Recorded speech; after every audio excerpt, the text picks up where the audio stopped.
Hello viewers, welcome back my YouTube channel CBSE commerce classes. Hopefully आप सभी घर पर सुरक्षित होंगे। दोस्तों, मैं आपको इस चैनल के माध्यम से सीएचएस बीएचयू एंट्रेंस की प्रिपरेशन आने जा रहा हूं। मैं डेली इस चैनल पर सब्जेक्ट वाइज 10 क्वेश्चन आपको दूंगा। यहाँ सब्जेक्ट वाइज मतलब है कि अगर क्लास 6 की सीएचएस की प्रिपरेशन कर जो बच्चे कर रहे हैं उनको सब्जेक्ट वाइज मैथ का क्वेश्चन, हिंदी का क्वेश्चन, इंग्लिश का क्वेश्चन सब्जेक्ट वाइज आपको दिया जाएगा। जो बच्चे 9th का 11th का प्रिपरेशन कर रहे हैं कॉमर्स साइड के, उनको क्वेश्चन प्रोवाइड होगा। जो बच्चे बीएचयू एंट्रेंस की तैयारी कर रहे हैं, चाहे वो बीए साइड हो बीकॉम साइड हो, उनको भी सब्जेक्ट वाइज, चाहे वो अकाउंट जैसे बीकॉम की प्रिपरेशन कर रहे हैं तो अकाउंटेंसी का, बिजनेस स्टडी का, जीके का, जीएस का, इकोनॉमिक्स का, करंट अफेयर्स का क्वेश्चन पर टॉपिक पे 10 क्वेश्चन आपको इस चैनल के माध्यम से आपको दिया जाएगा। तो स्टूडेंट्स, आप लोग रेडी हो जाइए। आपको कुछ करने की ज़रूरत नहीं है, बस एक कॉपी अपने पास रखिए। मैं इस चैनल के माध्यम से आपको मिनिमम 2000 to 3000 क्वेश्चन आपको दूंगा। आप उस क्वेश्चन को घर पर बैठ के सॉल्व कीजिए, आंसर लाइए। इस समय जो देश में परिस्थिति चल रहा, सिचुएशन जो है, कोरोना की वजह से सभी चीज़ें क्या कांस्टेंट हो चुकी हैं, बहुत लोग निराश हो चुके हैं। तो स्टूडेंट्स, आप लोग को निराश होने की ज़रूरत नहीं है। आपको प्रिपरेशन करने के लिए इससे बेहतरीन प्लेटफॉर्म आपको नहीं मिलेगा। मैं पूरा अपना जितना भी आज तक मतलब जो भी चैनल पे पढ़ाया गया हो, या जितना क्वेश्चन आज तक जो बोर्ड पे जो एंट्रेंस पेपर में आया है, उस सभी क्वेश्चन को मैं आपको प्रोवाइड करूँगा। तो प्लीज़ आप मेरे चैनल को सब्सक्राइब कीजिए और शेयर कीजिए, ताकि उन बच्चों को भी लाभ मिल सके जो बच्चे अभी इस चैनल से जुड़े नहीं हैं। तो स्टार्ट करते हैं। आज अकाउंटेंसी का जो इम्पोर्टेंट क्वेश्चन है वो स्टार्ट किया जा रहा है। Who is the founder of book keeping? पहला ऑप्शन है आरजी विलियम्स, दूसरा ऑप्शन है विलियम पिकल्स, थर्ड है Lucas F Pacioli and D है नन ऑफ दीज। तो बताइए इसमें कौन सा ऑप्शन होगा? फिर सुनिए, R G Williams, William Pickles, Lucas F Pacioli and none of these. तो आंसर क्या होगा? सी क्या होगा आंसर? राइट आंसर सी हो गया। ल्यूकस एफ पैसियोली ने ही बुक कीपिंग को फाउंड किया था। किस सन में? 1494 में। आप उसको राउट डाउन करते भी जाइएगा। सेकेंड क्वेश्चन आते हैं।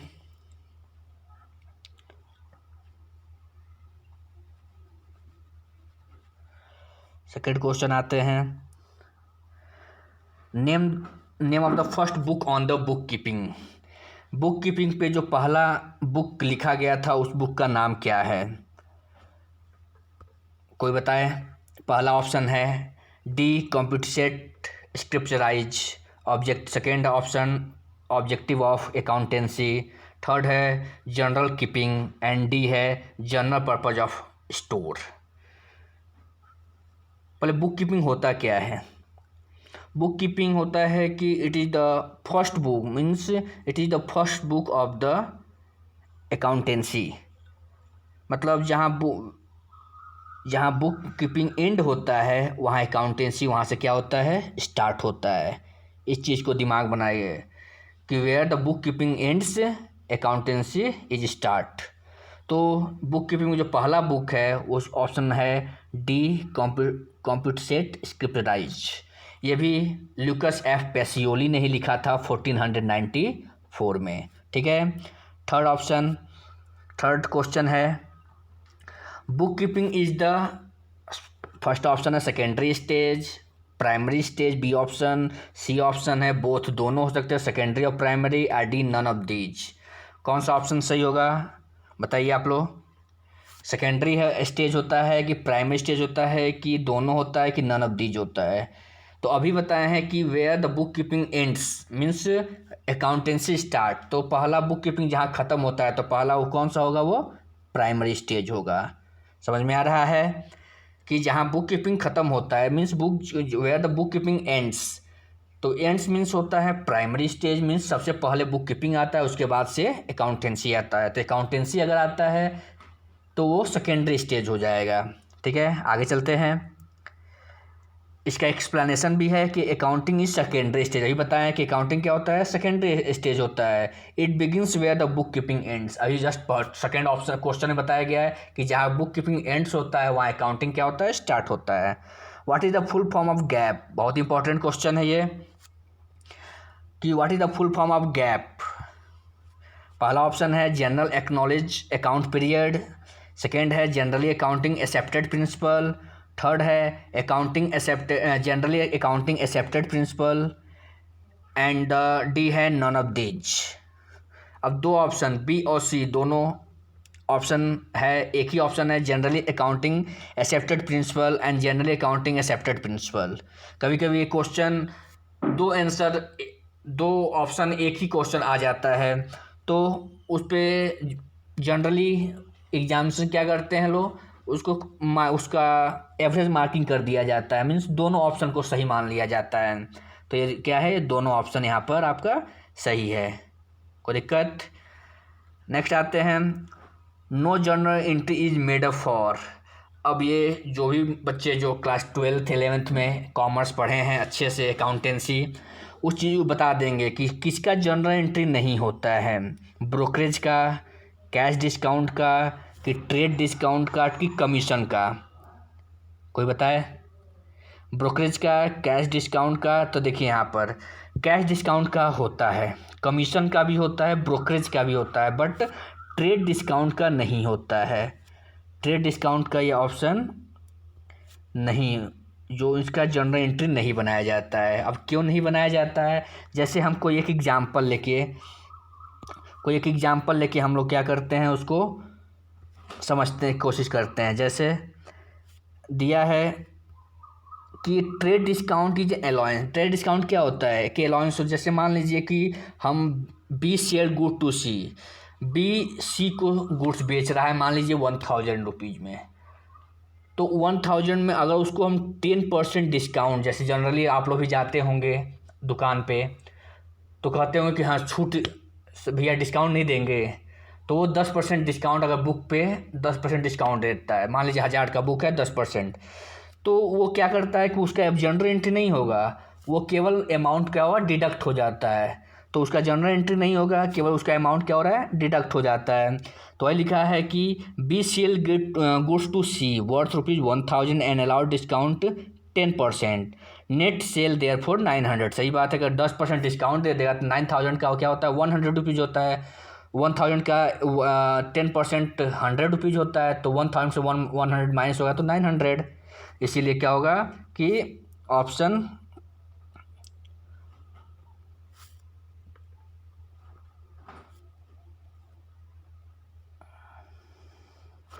ऑप्शन जो होगा वो सी क्या होगा, ये ऑप्शन सी जो होगा वो करेक्ट होगा। क्लियर, समझ में आ रहा है। नेक्स्ट चलते हैं क्वेश्चन पे। How many columns are in there in journal. Journal आप लोग बनाए होंगे क्लास 12th में, क्लास 11th में जनरल आप लोग बनाए होंगे कि जनरल से ही हम लोग स्टार्ट करते हैं। जैसे अकाउंटिंग प्रिंसिपल होता है, कन्वेंशन होता है, फिर उसके बाद से ही हम लोग क्या होता है कि जनरल स्टार्ट करते हैं हम लोग। तो पहले जनरल स्टार्ट किए होंगे तो उसमें आप कॉलम बनाना होता है कि कितने, how many columns in the general. तो जनरल में कितने कॉलम होते हैं, 3, 4, 5 कि 6। ऑप्शन चूज करिए, 3, 4, 5 या 6। गुड, बहुत अच्छा। क्या कितने और होते हैं, 5 होते हैं। कौन कौन होते हैं, पहला डेट होता है, याद कीजिए आप उस कि जब आप जनरल बनाते होंगे तो पहले आप कॉलम बनाते होंगे, तो पहला डेट का कॉलम बनता है, दूसरा पर्टिकुलर्स का कॉलम बनता है, तीसरा लेजर फोलियो का बनता है, चौथा अमाउंट डेबिट और क्रेडिट। कितने हो गए, 5। तो आपके कितने हो जाएंगे, 5। ऑप्शन सी करेक्ट है। क्लियर, आगे चलते हैं। Debit the receiver and credit the giver. अब ये किस अकाउंटिंग प्रिंसिपल का रूल होता है, अकाउंटिंग में किस अकाउंट का ये रूल होता है। अकाउंट भी नॉमिनल का होता है कि ज्वाइंट का होता है कि रियल का होता है कि पर्सनल का होता है। ये रूल पढ़ाया गया होगा जनरल एंट्री बनाते समय कि रियल अकाउंट का रूल अलग होता है, नॉमिनल अकाउंट का रूल अलग होता है और पर्सनल अकाउंट का रूल अलग होता है, आप लोगों को पढ़ाया गया होगा। तो बताइए, debit the receiver and credit the giver. तो इस क्वेश्चन से आप खुद क्लियर कर सकते हैं कि डेबिट द रिसीवर मतलब कि जो रिसीव कर रहा है वो डेबिट होगा और जो दे रहा है वो क्रेडिट होगा। तो इसको हम लोग क्या बनाएंगे, कौन सा ऑप्शन होगा, ऑप्शन नंबर डी। कैसे होगा अब उसको समझते हैं कि अब इसका ये प्रिंसिपल है कि accounts which relate to person, अभी बताए हैं कि जो भी अकाउंट अगर पर्सन किसी पर्सन से कनेक्ट हो, फॉर्म से हो या कंपनी से हो या डेटा या क्रेडिटर मतलब किसी पर्सन से रिलेटेड हो, वो आपका क्या होता है, पर्सनल अकाउंट होता है। तो यहाँ क्या है, डेबिट द रिसीवर मीन्स जो पर्सन से रिलेटेड है, तो ये कौन सा अकाउंट होगा, पर्सनल अकाउंट। लेकिन अब यहीं पे समझ लीजिए रियल अकाउंट भी क्या होता है, account which will relate to tangible और इनटेंजिबल एसेट्स आर, जो अकाउंट्स टेंजिबल और इनटेंजिबल जिसको हम लोग देख सकते हैं जिसको हम लोग नहीं देख सकते हैं, अगर उस अकाउंट मतलब उस एसेट से वो रिलेटेड होते हैं तो उसको रियल अकाउंट कहते हैं। जैसे लैंड एसेट्स हैं, बिल्डिंग एसेट्स हैं, ये सब टेंजिबल है, प्लांट, मशीनरी, गुडविल, ये सब आपके क्या होंगे, टेंजिबल और इनटेंजिबल एसेट्स होते हैं। तो ये रियल अकाउंट के होंगे। और नॉमिनल, हमेशा नॉमिनल में याद रखेंगे कि प्रॉफिट और लॉस को लेकर हम लोग बात करेंगे कि which are related with the gain, loss, revenue, salary account, interest and the paid account. Means ये केवल प्रॉफिट और लॉस के बारे में ही क्या होता है, इस अकाउंट के बारे में जानकारी होता है। तो वो अगर गेन से, लॉस से अकाउंट अगर क्या रिलेटेड है तो उसको हम लोग क्या बनाएंगे, नॉमिनल अकाउंट। तो यहाँ ऑप्शन नंबर कौन सा सही हो जाएगा, यहाँ पर डेबिट द रिसीवर और क्रेडिट द गिवर रूल किस में आएगा, पर्सनल अकाउंट में। गुड। अब आते हैं गुडविल। गुडविल इज, पहला ऑप्शन है टेंजिबल एसेट, दूसरा है फिक्टिशियस एसेट, तीसरा है इनटेंजिबल एसेट्स और चौथा है फ्लोटिंग एसेट्स। बताइए गुडविल क्या होता है, पहले ये समझिए। पहले goodwill, what do you mean by goodwill. तो goodwill is in simple terms called good name, मतलब उसको या रेपुटेशन। जैसे मान लीजिए कि हम एक दुकान पे से जाते हैं तो अगर हम लोग का जो पैसे का देना लेन देन है और सही रहता है तो वो दुकानदार भी कहता है कि हाँ ये एक अच्छा लड़का है, मीन्स एक अच्छा ये बच्चा है, इसको हम लोग फ्री में भी कुछ अगर सामान लेना है मान ली इमरजेंसी में तो हम लोग को दे देता है। मतलब हम लोग का नेम क्या है, गुड है, रेपुटेड हम लोग हैं। तो ये क्या होगा, तो गुडविल भी वही होता है कि द गुडविल, इसका डेफिनेशन है यहाँ पर कि goodwill is an intangible assets. Goodwill means क्या होता है, गुड नेम और the reputation on through the honestly reputation, मतलब जो हम लोग ईमानदारी से जो हम लोग कमाए हुए हैं समाज में, सोसाइटी में, उसको हम लोग गुडविल बोलते हैं। तो गुडविल क्या होता है, एक क्या होता है, ये इनटेंजिबल एसेट्स होता है।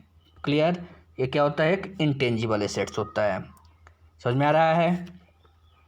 बस क्वेश्चन को आप मेरे साथ कॉपी पे राइट डाउन कीजिए और उसको कॉपी एक कलेक्शन बनाइए।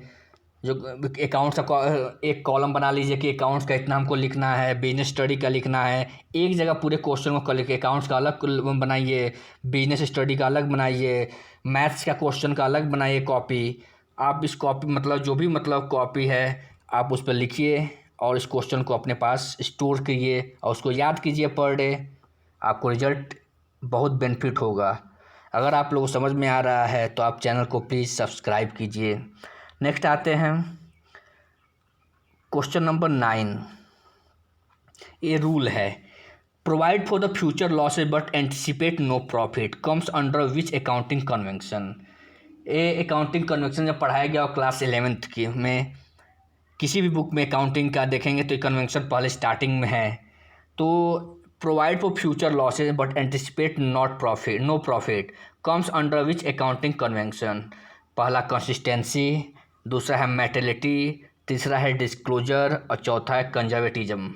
बताइए वो किसके अंडर में आएगा, कंसिस्टेंसी के अंडर में आएगा कि आपका कि मेटेलिटी के अंदर आएगा कि तीसरा है डिस्क्लोजर के अंदर आएगा और चौथा है कंजर्वेटिज्म किसके अंडर में आएगा। एनीवन रिप्लाई कीजिए जिसको भी आता हो।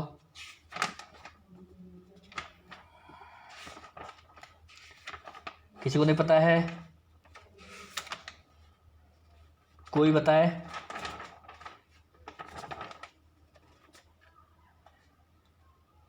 ये आपका आता है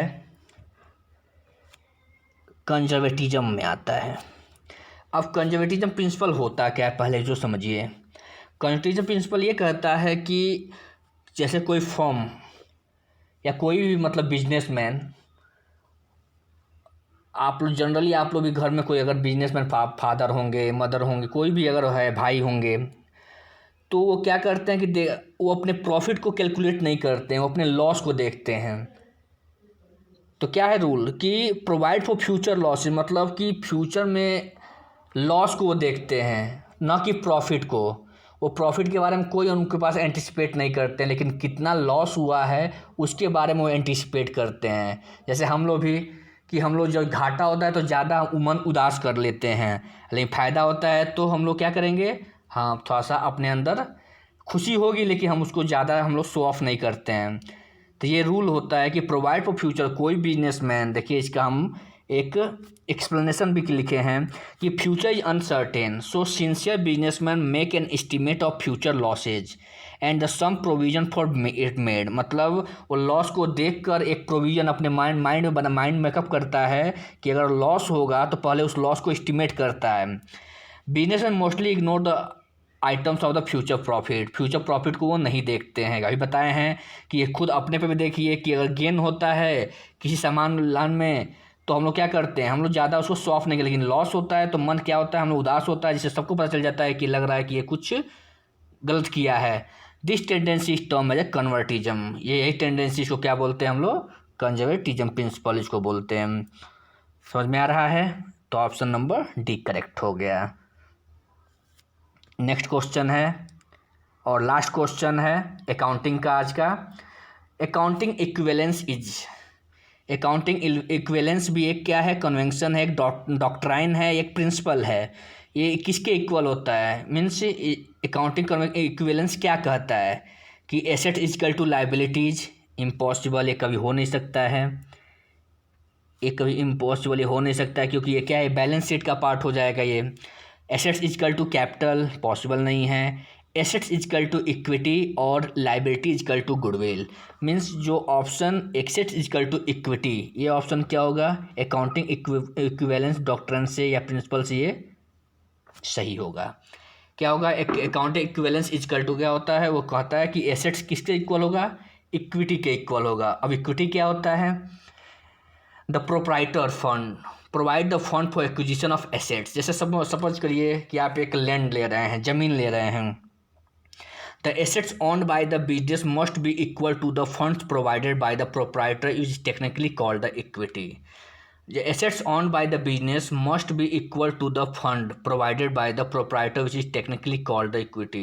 कि जो चीज़ आप ले रहे हैं, जो आप जो प्रॉपर्टी आप ले रहे हैं, तो क्या करता है कि एसेट्स को लेने के लिए पहले हम लोग क्या करते हैं, प्रोवाइड द फंड देता है, और उसके बदले वो क्या करता है, the assets owned by the business must be equal to the fund. कि जितना पैसा दे रहे हैं उतना एसेट्स में क्या करना चाहिए, हमको मिलना चाहिए। उसी टर्म को हम लोग क्या बोलते हैं, टेक्निकली टर्म को हम लोग बोलते हैं इक्विटी। समझ में आ रहा है? क्वेश्चन को फिर आप समझिए, और इसको ऑप्शन नंबर जो सी होगा वो क्या हो जाएगा, ये करेक्ट हो जाएगा। कोई प्रॉब्लम? ऑप्शन नंबर जो सी होगा वो करेक्ट होगा।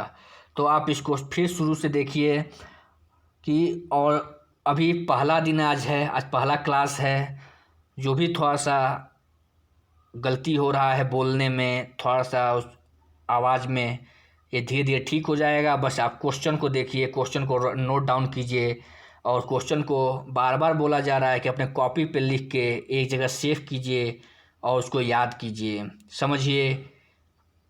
धन्यवाद।